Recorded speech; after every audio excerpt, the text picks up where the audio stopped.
Good morning. My name is Rhonda, and I'm the Children's Ministry Director here at Anchor Point Church.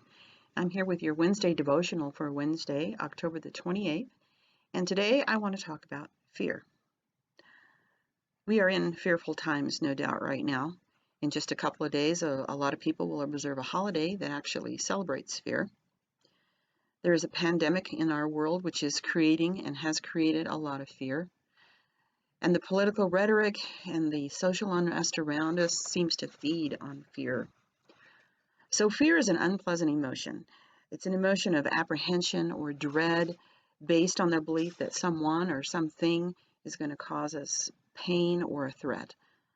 But fear may not always necessarily be a bad thing, because that apprehension or dread may be connected to the knowledge of consequences that could happen from the person or the situation that we fear.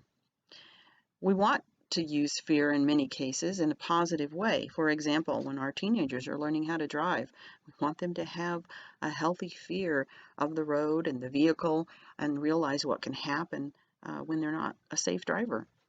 There are lots of dangers in the world. We want our young kids to be aware of strangers and not to go with a stranger. Drugs and alcohol, the internet, firearms. When we want kids to be able to handle a firearm safely, they need to have a good, healthy fear of what can happen when they don't do it correctly. Fear protects us from things that have power to harm us, and so knowledge of consequences is a part of fear. So in that sense, fear is a lot like fire. You know, fire can be a good thing. It can give us light and warmth, heat, but fire out of control is terrifying. The fire pit or the fireplace in my house can be comfy and cozy and comforting, but uncontrolled fire in my house can be terrifying and disastrous. So, back to our focus of fear. What does the Bible say about fear? Does it teach us to fear? Well, actually, it does. The fear of the Lord is the beginning of wisdom. Proverbs 1:7. Fear God and give him glory. Revelation 14:2. As a father has compassion on his children, so the Lord has compassion on those who fear him. Psalm 103:13. But from everlasting to everlasting, the Lord's love is with those who fear him. Psalm 103:17. Fear the Lord, you his saints. Psalm 34:9. And then finally, Jesus' words from Matthew 10:28. Do not be afraid of those who kill the body, but cannot kill the soul. Instead, fear the one who is able to destroy both soul and body in hell. So, fear of the Lord is a positive thing that the Bible encourages us to have. So what does it mean to fear the Lord? Well, it's that healthy respect, and I go back to the knowledge of consequences is a part of fear. Knowledge of who God is and the consequences that he can exact causes that healthy fear. Knowing that he is the creator and the supreme ruler of the universe. Knowing that he will apply justice in this world, or that he will hold sinners accountable for their actions.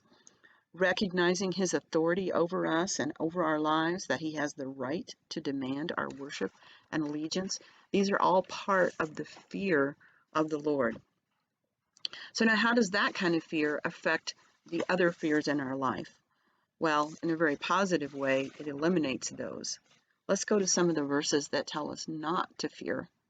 Do not fear, for I am with you. Isaiah 41:10. I sought the Lord, and he answered me. He delivered me from all my fears. Psalm 34:4. For God did not give us a spirit of fear, but of power and love and self-control. 2 Timothy 1:7. Perfect love casts out fear. 1 John 4:18. And then again, Jesus' words in John 14:27. Do not let your hearts be troubled, and do not be afraid. So if we have the correct kind of fear, the fear of God, then we will not be afraid of these other things. We won't be afraid of COVID-19 or any other disease that might threaten our physical well-being in this world. We won't be afraid of the chaos and unrest all around us, because we know who is ultimately in control. We won't be afraid to speak the truth, because even if we're persecuted for it or falsely accused of being hate mongers, we know that the truth will ultimately set us free. So I encourage you today, don't be afraid. all these fears that are being encouraged around us, don't be a victim to those who would try to use fear to control you, but rather fear God and give him glory. Revelation 14:2. God bless.